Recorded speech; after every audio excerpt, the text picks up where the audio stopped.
So what if the key to a perfect democracy wasn't found in laws or constitutions, but inside you?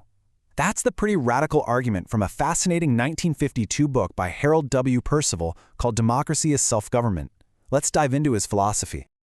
So Percival kicks things off not with some hopeful vision, but with this really stark warning from Albert Pike. He's basically saying that without some kind of fundamental change in people, any republic is doomed to fail. It's just going to promote incompetence over real merit. Talk about setting a dramatic stage for the problem he wants to solve. All right, so let's get into his first section, which he calls Democracy on Trial. Now, Percival isn't just worried about our problems today. He's looking at the big, grand sweep of history. He argues that every great civilization has eventually collapsed, not because of outside enemies, but because they rotted from the inside. And his big warning is, we're doing the exact same thing right now. And here's his core diagnosis. He comes right out and says it. What we call democracy, it's a sham. He says it's just a game played by politicians for power, not a real government for the people. In his eyes, it's all just a make-believe, a total imitation of what it should be. Okay, so if the whole system is a joke, what's the fix? Well, Percival says it's not about new laws. Instead, he tells us to look inward, to something he calls the doer within. I mean, that's the million-dollar question, isn't it?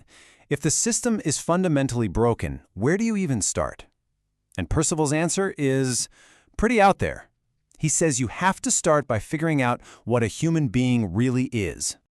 Okay, so this is the foundation of his whole philosophy. He says our real identity isn't this body we walk around in. Nope. It's what he calls the triune self, a complete, immortal trinity with three inseparable parts: the all-knowing knower, the reasoning thinker, and the active doer. Now, out of those three parts, the one that really matters for this whole discussion is the doer.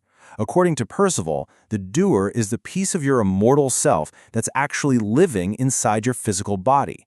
It's the conscious you that's experiencing life and running what he calls the human machine. Think about it this way. This is a huge shift in how we see ourselves. You aren't your body, any more than a driver is their car. You are the consciousness inside the body. You're basically the tenant living in a physical house. Getting that distinction is the key to everything else he talks about. And to help us picture this, Percival points to the famous flying Mercury statue. He doesn't just see a statue. He sees a symbol for the spoken word, basically the power of our thoughts made real. And where those thoughts come from? They come from you, the doer. It's a great metaphor for how our inner immortal self actually shapes the world around us. Okay, so how does all this metaphysical stuff about a doer connect back to politics? Let's get into what Percival really means by self-government. So if you're an immortal doer, just living in a body, what does government even mean? Well, for Percival, it's not about what happens in Washington or City Hall first. Real government, that's an inside job. It's all about you, the doer, getting control over the appetites and passions of the physical body you're living in. And this is where it gets really interesting. He takes words we think we know, like liberty and freedom, and draws this sharp line between them. Liberty is external, the right to do things without being enslaved. But freedom, he says that's internal. It's a state of being mentally unattached to all the cravings of your senses. You could have all the liberty in the world, but still be a total slave to your own desires. And he does the same thing with justice. Forget courts and judges.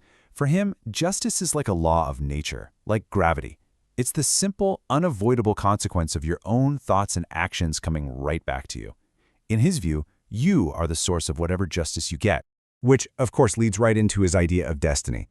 He's saying it's not about luck or some pre-written fate. Your destiny, your whole life situation, your body, your circumstances, is the direct result of a prescription you wrote for yourself with your own past thinking.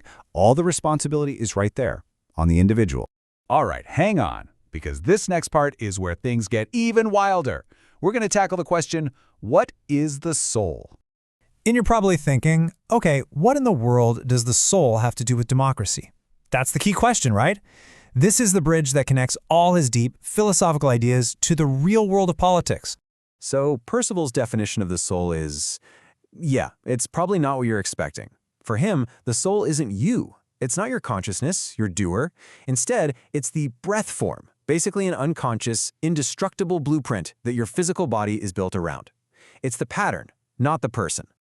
And this right here, this is the absolute core of his entire argument. Percival claims that a real, lasting democracy is totally impossible until its citizens truly get two things. One, that their conscious self, the doer, is immortal. And two, what that thing we call the soul actually is and how it works.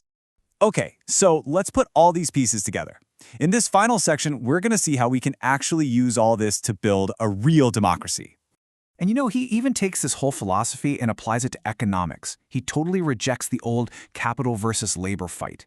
He says every single worker is a capitalist because they have four essential kinds of capital: their mind, their hands, their time, and their intelligence. This flips the whole conversation on its head, doesn't it? It's all about individual power. So here it is, the big takeaway from Percival. A real democracy isn't built from the top down. It has to grow from the inside out. When enough people learn to actually govern themselves, they will naturally, almost automatically, elect honest, self-governed leaders.